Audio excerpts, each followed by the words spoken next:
Welcome to 5 Minutes, your quick dive into the wide-ranging world of insurance, technology, and leadership. I'm Miguel Edwards, and I'll be your guide as we explore these topics that are transforming not just the insurance industry, but the business world at large. Along with sharing observations I've made over the span of my career in insurance, technology, and operations, I'll be chatting with some of the brightest minds in business and leadership. Whether you're a seasoned executive or a rising star, an industry expert, or just curious about how technology is revolutionizing insurance, this is your perfect spot for your weekly dose of insights. This is 5 Minutes. Give me the pitch, if you will, for your book and what zero-sum game of view is supposed to really try to impart upon its readers. I think as overall is to empower the reader to really understand that they are in control of their life. I see us as co-creator, right? There are things that I believe are meant to happen to us no matter what, right? I think that some things are going to happen. But for most part, relationship, your business, the success that you have, how the outcome that you have today is really a result of how you have managed your thoughts, your emotion, and your actions. So it's a lot about accountability, but also learning. I think the book has a lot of, and, I got this feedback that told me, why you didn't put more of you in the book?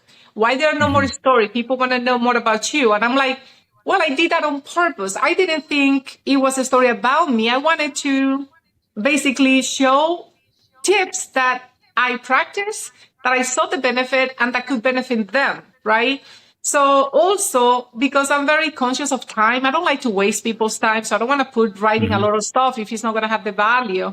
So anyway, it's like, I think it's to empower, to really give the tools and empower someone to make the decision. So I'm sure in the book, that, the book doesn't tell you that what we do is right or wrong. Don't care about that. It's just telling you, this is your game. You play for whatever reason you want it, right? But at the end, it's the awareness when you are making the decision. Because I said, in order to win the game, is to accomplish that target without regrets. And then that's what happened. Because I think anybody can accomplish anything if you really focus on it. But if you understand the price that you are paying for it, by the time you realize it might be a little late. And then, history cannot be rewritten. So I went a lot of sentences to explain about the book. No, makes good sense. In one line, it's really accountability, but also I want to understand, because it takes you to that introspection to really know who you are. What will be that success for you? I always talk about defining success on your own terms. It's not what the media says. It's not what you read at school. It's what makes you feel happy and self-fulfilled. Self-fulfillment means that you're really content. It's not that you're like, like always thinking like happy and laughing. No. That is not. Self-fulfillment means that you really feel content with who you are, where you are, that if you needed to do it again, you will do it the same way because you're satisfied of the way that you've been. Right? Getting to that stage. There's something fascinating that comes through, and you talk about this in the book. And it's an amazing skill that I see very few people master, and that's that self-awareness concept, right? And it's that self-awareness of first off, quite easily and quite basically, how you're portraying yourself out in the world, the words you use, the way you act, the way you interact with people, your relationships, but then also too, that self-awareness of what really is going to provide self-fulfillment.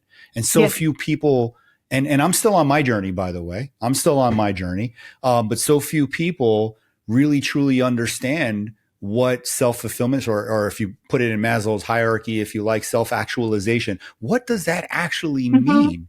Yes. So, if you wouldn't mind, just, tip your hand a little bit in terms of some of the content that you've offered about ways in which people can truly be self-aware. What are some tips that you would offer our audience around, being a truly self-aware individual?